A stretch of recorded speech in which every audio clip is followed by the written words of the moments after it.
ಅಣ್ಣಂದಿರು ಅರ್ಜುನಪ್ಪ ತಂಗಿಯನ್ನ ಕರೀಲಿಕ್ಕ ನಡುಗುಂದಿ ಕೊಪ್ಪಕ್ಕೆ ಬರ್ತಾನ. ಅವಾಗ ಭೀಮವ್ವ ಹೇಳ್ತಾಳ, ಯಪ್ಪ ಅಣ್ಣ, ನಾನು ಆ ನಡುಗುಂದಿ ಕೊಪ್ಪವನ್ನ ಬಿಟ್ಟು ಇಟಿಗೆ ಬರಾಕ ತಯಾರಿಲ್ಲ. ನನ್ನ ಜೀವನದೊಳಗೆ ಧರ್ಮ ಬಹಳ ಅನ್ಯಾಯವನ್ನ ಮಾಡ್ಯಾನ. ಈ ಅಮಂಗಲ ಮಖವನ್ನಿಟ್ಕೊಂಡು ಹೇಗೆ ಆ ಇಟ್ಟಿಗೆ ಜನಕ್ಕೆಲ್ಲ ಮಖವನ್ನ ತೋರಿಸ್ಬೇಕು? ನಾನು ರತ್ನ ಬರೋದಿಲ್ಲ ಅಂತ ಹಠ ಹಿಡಿತಾಳೆ. ಆದ್ರೆ ಧರ್ಮ ನನ್ನ ಬೈತಿದ್ಲು, ಅಷ್ಟೇ ಧರ್ಮ ನನ್ನ ಭಕ್ತಿಯಿಂದ ಪೂಜಿಸ್ತಿದ್ಲು, ಧ್ಯಾನ ಮಾಡ್ತಾ ಇದ್ಲು. ಹೀಗಾಗಿ ಹಿರಿಯ ಬುದ್ಧಪ್ಪಜನವರಂತಾರ, ಅರ್ಜುನಪ್ಪ ಇನ್ನೊಂದು 4-8 ತಿಂಗಳು ಹೋಗ್ಲಿಪ್ಪ. ಅವಾಗಕ್ಕೆ ಮನಸ್ಸು ಒಂದಿಷ್ಟು ಹಗುರ ಆದ ಮೇಲೆ ಬಂದು ಕರ್ಕೊಂಡು ಹೋಗುವಂತೆ ಅಂತ ಬುದ್ಧಿ ಹೇಳಿ ಅರ್ಜುನಪ್ಪನ್ನ ಕಳಿಸಿದ್ರು. ಅವಾಗ ಏನಾದ್ರೂ ಧರ್ಮದ ಗದ್ದಿಗೆಯನ್ನ ಆ ಯಾವ ಇಟ್ಟಿಗೆ ಒಳಗಿರುವಂತಹ ಗದ್ದಿಗೆಯನ್ನ ಈ ಕೊಪ್ಪದೊಳಗ ಬಿಲ್ಲಾರ ಮನಿತನದೊಳಗ ಕಟ್ಟಿದ್ರ ಒಂದಿಷ್ಟು ಅದರ ಮೇಲಾದ್ರೂ ಲಕ್ಷ್ಯ ಹೋಗ್ತದೆ ಅಂತ ಏನ್ ಮಾಡಾಕತ್ತಿದ್ರು ಭೀಮವ್ವ.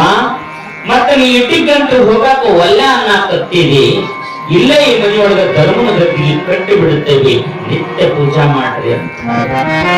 ಆದ್ರ ಭೀಮವ್ವ ಅಂತಾರ, ಬ್ಯಾಡ್ರಪ್ಪ, ಈ ಕೊಪ್ಪದ ಮನೆಯೊಳಗ ನನ್ನ ಗಂಡನ ಮನೆಯೊಳಗ ಧರ್ಮದ ಗದ್ದಿಗೆ ಕಟ್ಲಾಕ ಹೋಗಬ್ಯಾಡ್ರಿ. ನಾನು ಹೆಂಗ ನನ್ನ ಮನಸ್ಸು ಸಂತೈಸ್ಕೊಳ್ಬೇಕು ಅನ್ನೋದು ನನಗೆ ಗೊತ್ತದೆ. ಅದನ್ನ ಕಟ್ಟಲಿಕ್ಕೆ ಹೋಗಬ್ಯಾಡ್ರಿ ಗದ್ದಿಗೆಯನ್ನ, ಅವನ ಧರ್ಮದ ಅಪ್ಪಣೆ ಇಲ್ಲ ಭೀಮವ್ವ. ಆದ್ರ ಭೀಮವ್ವನ ಮಾತು ಕೇಳಲಾರ್ದ ಬುಡ್ಡೆಪ್ಪಜ್ಜರು ಒಂದಿಷ್ಟು ಹಿರಿಯರನ್ನ ಕರ್ಕೊಂಡು, ಗೌಂಡಿಗಳ ಕರ್ಕೊಂಡು ಧರ್ಮನ ಗದ್ದಿಗೆ ಹಗಲ ಕಟ್ಟುತ್ತಿದ್ರು. ಬೆಳಗರದ ಮೇಲೆ ನೋಡಿದ ಗದ್ದಿಗೆ ಬಿದ್ದ ಹೋಗುತ್ತಿತ್ತು. ಈಗ ಮತ್ತೆ ಮಾರನೆಯ ಗದ್ದಿಗೆ ಕಡುತ್ತಿದ್ರು, ಮತ್ತೆ ಬೆಳಗರಿಗೆ ಆ ಗದ್ದಿಗೆ ಬಿದ್ದ ಹೋಗುತ್ತಿತ್ತು. ಅದಕ್ಕೆ ಭೀಮವ್ವ ಬಂದು ಕೇಳಿದ್ರು, ಏನವ್ವ ಧರ್ಮನ ಗದ್ದಿಗೆ ಕಟ್ಟಬೇಕಂತ ಧರ್ಮನ ಗದ್ದಿಗೆ ಕಟ್ಟಿಸಿದ, ಹಗಲು ಕಟ್ಟಿದ ಗದ್ದಿಗೆ ಬೆಳಗ್ಗೆ ಬಿದ್ದ ಹೋಗ್ತೈತಿ ಅಂದಾಗ ಭೀಮವ್ವ ಹೇಳ್ತಾಳ, ಮದ್ದು ಕುಡಿದವರು ಎದ್ದ ಹೋದಂಗ ಆಗ್ತೈತಪ್ಪ, ಮದ್ದು ಕುಡಿದವರು ಎದ್ದ ಹೋದಂಗ ಆಗ್ತೈತಿ. ಅದಕ್ಕೆ ಅವ ಸಿದ್ಧಿ ಸಾಧಕ ಇಲ್ಲಿಗೆ ಬರಾಕ ಒಲ್ಲೆ ಅಂತ ಅವ ಇವೆಲ್ಲದ ಧರ್ಮನ ಗದ್ದಿಗೆ ಆಗಲಿ ಅಂತಾಳೆ. ಹಾಗಾಗಿ ಗದ್ದಿಗೆ ಕಟ್ಟೋದನ್ನ ನಿಲ್ಲಿಸಿದ್ರು. ಅಷ್ಟರೊಳಗೆ ಭೀಮಾಂಬಿಕೆ ಪತಿಯನ್ನ ಕಳ್ಕೊಂಡು 4-6 ತಿಂಗಳಾಗಿತ್ತು. ಭೀಮಾಂಬಿಕೆಯ ಅಣ್ಣ ಅರ್ಜುನಪ್ಪ ಬಂಡಿಯನ್ನ ಕಟ್ಟಿಕೊಂಡು ತರಲಿಕ್ಕೆ ಬಂದ. ಅವಾಗ ಕೂಡ ಒಪ್ಪಲಿಲ್ಲ ಭೀಮವ್ವ ತವರು ಮನೆಗೆ ಹೋಗ್ಲಿಕ್ಕ. ಆದ್ರೆ ಹಠ ಹಿಡಿದುಕೊಂಡ ಅರ್ಜುನಪ್ಪ, ನೋಡು ತಂಗಿ, ನೀ ಬರೋಂಗಿಲ್ಲ ಅಂದ್ರ ಈ ಊರಾಗಿರೋ ಹನುಮಂತ ದೇವ್ರ ಗುಡಿ ಒಳಗ ಅನ್ನ ನೀರು ಬಿಟ್ಟು ನಾನು ಇಲ್ಲೇ ಕೂಡುತ್ತೇನೆ ಅಂತ ಹೋಗಿ ಹನುಮಂತ ದೇವ್ರ ಗುಡಿ ಒಳಗ ಕುಂತ. ಎಷ್ಟು ದಿನ ಕಳಿತು ಅಂದ್ರ 3 ದಿನ ಕಳೆದ್ರು ಕೂಡ ಭೀಮವ್ವ ತವ್ರ ಮನೆಗೆ ಹೋಗಕ್ಕೆ ಒಪ್ಪಲಿಲ್ಲ. 3 ದಿನ ಆದ್ರೂ ಅರ್ಜುನಪ್ಪ ನೀರು ಕುಡಿಲಿಲ್ಲ, ಊಟ ಮಾಡಲಿಲ್ಲ. ಇಷ್ಟರೊಳಗ ಊರಾಗ ಹಿರಿಯರು ಕೂಡಿ ಭೀಮವ್ವನನ್ನು ಒಪ್ಪಿಸಿದ್ರು, ಇಲ್ಲವಾ ನೀವು ಹೋಗು, ನಿನ್ನ ಕಾರ್ಯಕ್ಷೇತ್ರ ಈ ಕೊಪ್ಪದೊಳಗಿಲ್ಲ, ಇಟ್ಗಿ ಒಳಗಡೆ ಅಂತ ತಿಳ್ಕೊಂಡು ಹೇಳಿದಾಗ ಭೀಮವ್ವ ಅಣ್ಣ ಕರೆಯಕ್ಕೆ ಬಂದಿರುವಂತ ಬಂಡಿಯನ್ನ ಹೊತ್ತುಕೊಂಡು ಎದ್ದ ಆಸ್ತಿ ಪಾಸ್ತಿಯನ್ನ ಮೈದುನರ ಪಾಲಾಗಿ 5 ಜನ ಹೆಣ್ಣು ಮಕ್ಕಳು, ಒಬ್ಬ ಹುಡುಗ ರೂಪಿ ಅದ್ವೈತ ಲೀಲಾಮೂರ್ತಿ ಆಗಿರುವಂತಹ ಆ ಯಾವ ಕಾಳಿಂಗಪ್ಪನನ್ನ ಕರ್ಕೊಂಡು ಭೀಮವ್ವ ಅಮಂಗಲ ಮಖವನ್ನು ಹೊತ್ತುಕೊಂಡು ಇಟಿಗೆಯ ಪ್ರವೇಶವನ್ನು ಮಾಡಿದ್ದಾರೆ. ಅಂತಹ ಅಮಂಗಲ ಮುಖವನ್ನ ನೋಡಲಿಕ್ಕ ಜನಕ್ಕೆ ದುಃಖ ಆಗುತ್ತದೆ ಅಂತ ಭೀಮವ್ವ ತನ್ನ ಮುಖದ ಮೇಲೆ ಸರಗ ಹೊತ್ತುಕೊಂಡು ಧರ್ಮರ ಮಠವನ್ನ ಪ್ರವೇಶ ಮಾಡಿದ್ದಾಳೆ. ಧರ್ಮನ ಗದ್ದಿಗೆ ಮುಂದೆ ಕೂತು ಭೀಮವ್ವ ಗೋಳಾಡಿ ಅಳುತ್ತಾಳೆ. ಭೀಮವ್ವಗ ಒಂದು ವಾಣಿ ಆಗ್ತದೆ, ಭೀಮಾ ಚಿಂತೆ ಮಾಡಬೇಡ, ನಿನಗ ಪತಿ ಇದ್ದಿದ್ದ ಅಂದ್ರ ನಿನನೆಂಬ ಭಾವ ಹೆಚ್ಚಾಗುತ್ತಿತ್ತು. ಅದಕ್ಕ ಕೇವಲ ಸಂಸಾರದೊಳಗೆ ನೀನು ಕೂತ್ಕೊಳ್ಳಬಾರದಲ್ವಾ, ನೀನು ನಿಂತ ನೀರಾಗಬಾರದು, ಹರಿಯುವ ನೀರಾಗಬೇಕು. ನಿಂತ ನೀರು ಹೆಂಗ ಮಲಿನವಾಗಿ ದುರ್ವಾಸನೆಯಿಂದ ಕೂಡುತ್ತದೋ, ನೀ ಕೇವಲ ಆ ನಿಡುಗುಂದಿ ಕೊಪ್ಪದೊಳಗಿದ್ರ ಮಲತ ನೀರಾಗುತ್ತಾ ಇದ್ದಿ. ನಿನ್ನ ಕಾರ್ಯಕ್ಷೇತ್ರ ಇಟ್ಟೊಳಗದೆ ಇಂದಿನಿಂದ ನಿನ್ನ ಲೀಲೆ ದೇಶದಾದ್ಯಂತ ಹಬ್ಬುತ್ತದೆ. ನಿನಗೆ ಒಳ್ಳೆಯದಾಗಲಿ ಅಂತ ಧರ್ಮನ ವಾಣಿ ಆಗ್ತದೆ. ಭೀಮಾಂಬಿಕೆ ಇಟಗಿಗೆ ಬಂದಿದ್ದಾಳೆ. ಇಂತಹ ಭೀಮಾಂಬಿಕೆಯನ್ನು ನೋಡಲಿಕ್ಕೆ ಹಲವಾರು ನಾಡಿನಾದ್ಯಂತ ದೇಶದಾದ್ಯಂತ ಜನಭಕ್ತರೆಲ್ಲ ಬರಲಿಕ್ಕತ್ತಿರು. ಇಂತಹ ಸಮಯದೊಳಗ ಆ ಇಟಗಿಯ ಪ್ರಾಂತ್ಯವನ್ನ ಆಳುವಂತ ಒಬ್ಬ ದೇಸಾಯಿ, ಆತನ ಹೆಸರೇ ಮಲ್ಲಸರ್ಜ ದೇಸಾಯಿ ಅಂತ ಬರುತ್ತಾನೆ. ಆಗಿನ ಕಾಲ ದೇಶಗತಿಯ ಮನೆತನ ಬಹಳ ಇತ್ತು. ಆ ಇಟಗಿಯನ್ನ ಆಳುವಂತಹ ಮಲ್ಲಸರ್ಜ ದೇಸಾಯನ ಧರ್ಮಪತ್ನಿ ಭೀಮಾಂಬಿಕೆಯನ್ನ ನೋಡಲಿಕ್ಕೆ ಮಠಕ್ಕೆ ಬರುತ್ತಾಳ. ಅವಾಗ ಭೀಮವಂತ ಏನು ಮಲ್ಲಸರ್ಜ ದೇಸಾಯನ ಹೆಂಡತಿಯನ್ನ ಕೇಳಿ, ಏನು ಸುಮಂಗಲಮ್ಮ, ಆರಾಮಿದ್ದೆ? ಆರಾಮದೆ, ಚೆನ್ನಾಗಿರು.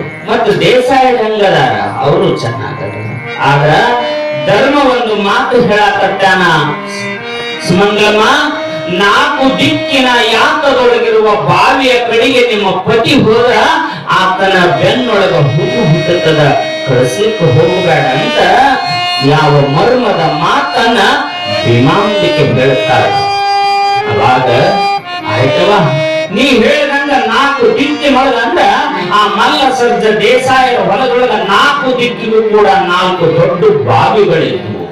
ಆ ದಿಕ್ಕಿಗೆ ನಿನ್ನ ಗಂಡನನ್ನ ಕಳಿಸಿದಂದ್ರ ಬೆನ್ನ ಮೇಲೆ ಬೆನ್ನ ಬೇತಾಳದ ಹುಣ್ಣು ಹುಟ್ಟಿ ಆತನ ಪ್ರಾಣಕ್ಕೆ ಸಂಚಕಾಲ ಆಗ್ತದೆ ಅಂತ ಭೀಮವ್ವನ ವಾಣಿ ಆಗ್ತದೆ ಇಟಿಗೆ ಒಳಗ. ಯಾವಾಗ ಈ ಸುದ್ದಿ ಕೇಳಿದ್ಲು ಸುಮಂಗಲಮ್ಮ, ಗಂಡನನ್ನ ಆ ದಿಕ್ಕಿಗೆ ಕಳಿಸಲೇ ಇಲ್ಲ. ವರ್ಷ 9 ಗತಿಸ್ತು. ಮತ್ತ ಮರು ಅನ್ನುವಂತಾದ ಈ ಮಾನವನ ಕುಲಕ್ಕೆ ಬಿಟ್ಟಿದ್ದಲ್ಲಲ್ರಿ. ಮರುವಾರಿ ಒಂದು ದಿನ ಹೊಲವನ್ನ ನೋಡಲಿಕ್ಕೆ ಹೋಗಿರುವಂತಹ ಮಲ್ಲಸರ್ಜ ದೇಸಾಯಿ ಆ 4 ದಿಕ್ಕಿನ ಬಾವಿ ಇರುವ ಸ್ಥಳಕ್ಕೆ ಹೋಗಿಬಿಟ್ಟ.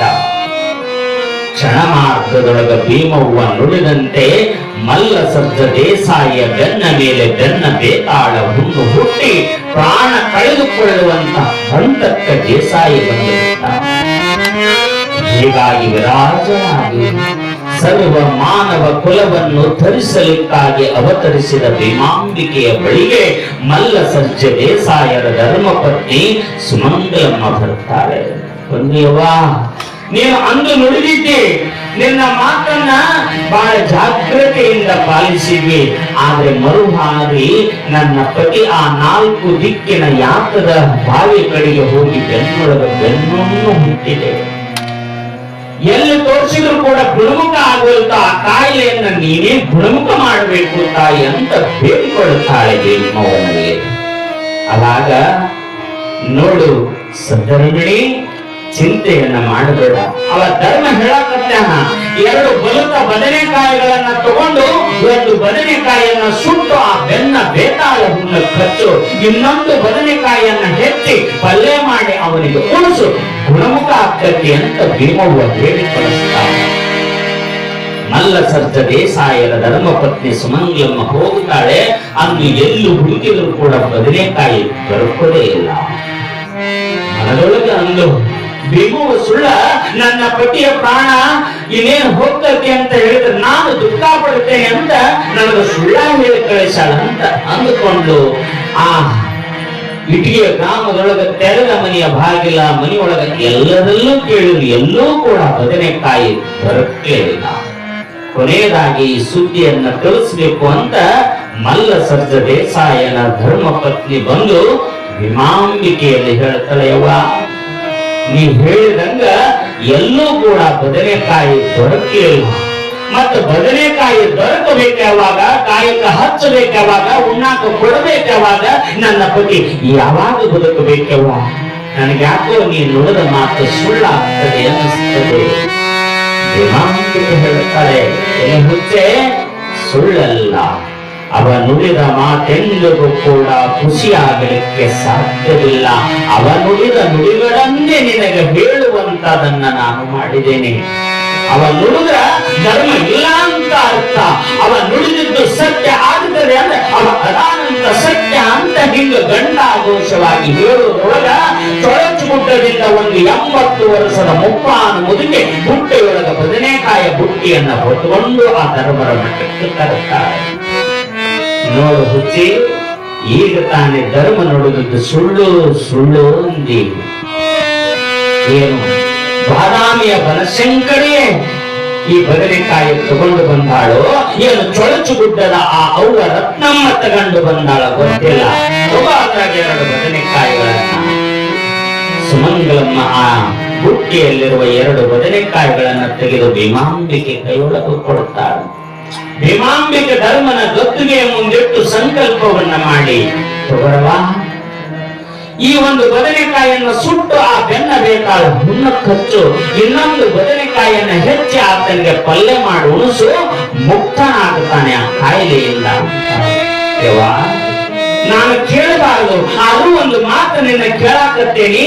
ಮತ್ತ ಈ ಬದನೆಕಾಯಿ ನಂಚು ಅಂತಾರ, ಇದನ್ನು ಕೊಟ್ರ ಮತ್ತೆ ಹೆಂಗ ಪತ್ತೆ ಮಾಡ್ಬೇಕಲ್ಲ ಅಂದಾಗ ಆ ಭೀಮವ್ವ ಹೇಳ್ತಾಳೆ, ಬುಜ್ಜಿ ಪತ್ತೆ ಮಾಡಿದ್ರೆ ಧರ್ಮನ ಸತ್ಯ ಎಲ್ಲಿ ಉಳಿತೈತೆ, ಹೋಗಲೇ ಹೋಗು ಅಂತಾಳೆ. ಪತ್ತೆ ಮಾಡಿದ್ರ ಧರ್ಮನ ಸತ್ಯ ಉಳಿಯಂಗಿಲ್ಲ, ಅದಕ್ಕೆ ಪತ್ತೆ ಬಿಟ್ಟು ಸತ್ಯದಿಂದ ನಡ್ಕೋ ಅಂತ ಭೀಮವ್ವ